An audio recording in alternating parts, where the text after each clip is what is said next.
Your air filter is located right here. There's two bolts, one here and one on the other side. You're also going to have to remove these two bolts and these two bolts right here. This knob, this cover, is actually part of this cover right here. With that being said, guys, your air filter, it's part of maintenance on your H2. A simple question to ask you guys: when is the last time that you changed your air filter? If the answer's I don't know, or it's never been changed, then it's time to change your air filter. This is a very important part of maintenance on your vehicle. You can see right here, this is where the air intake actually comes in. There's a hole right here. When I changed my air filter, these air filters are pretty beefy. You'll see it when you look them up online if you've never seen one before.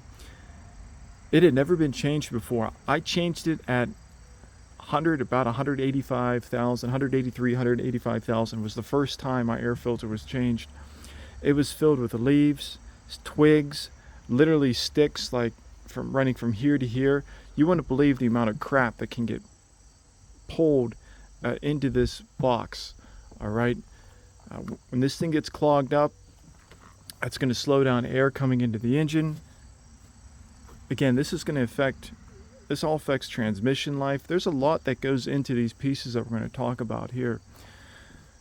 When it comes to your air filter, which air filter should you replace it with? Good question. You're going to want to stick with stock AC Delco. I'll put links in the description below. Someone will say, well, how about a high performance air filter? Good question. My recommendation is no. These systems are designed and they work best when they are stock. When it comes to a high performance air filter, high performance is going to mean more airflow into your engine, and that actually can hurt engine performance on these H2s. I have had a cold air intake, spent $500 plus on it, the AFE cold air intake. I got all sucked in and hyped into the horsepower gain, the cold air intake.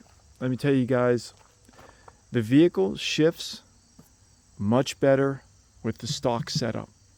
If you're someone out there and you do have a cold air intake, or maybe you've bought an H2 that has a cold air intake, you're going to want to go out, get this stock set up. I've seen them online for about $150, $200, and you're going to want to install that into your H2.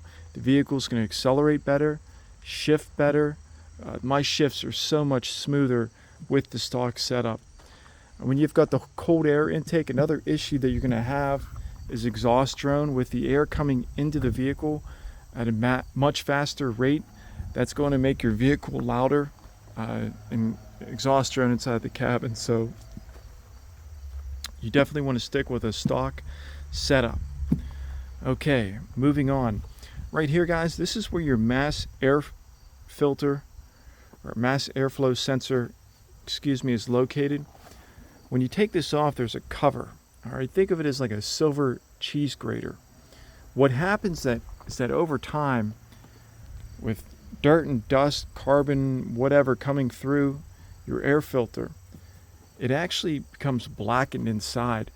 Just imagine a cheese grater, a cylindrical cheese grater, and all around it, it's black, and on the center, it's white.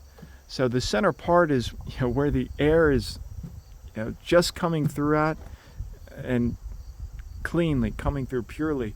Over time, it'll just get blacker and blacker, and that hole just gets smaller and smaller.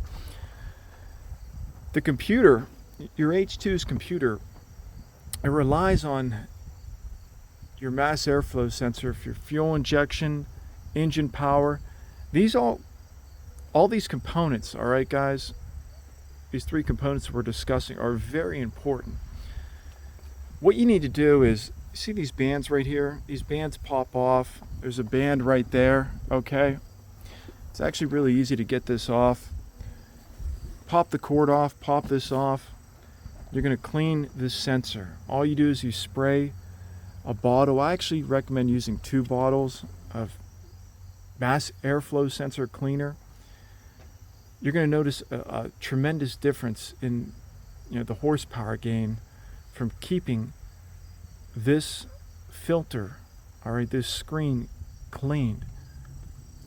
When I cleaned mine, it was all likelihood it was probably the first time it was ever cleaned in the life of the engine.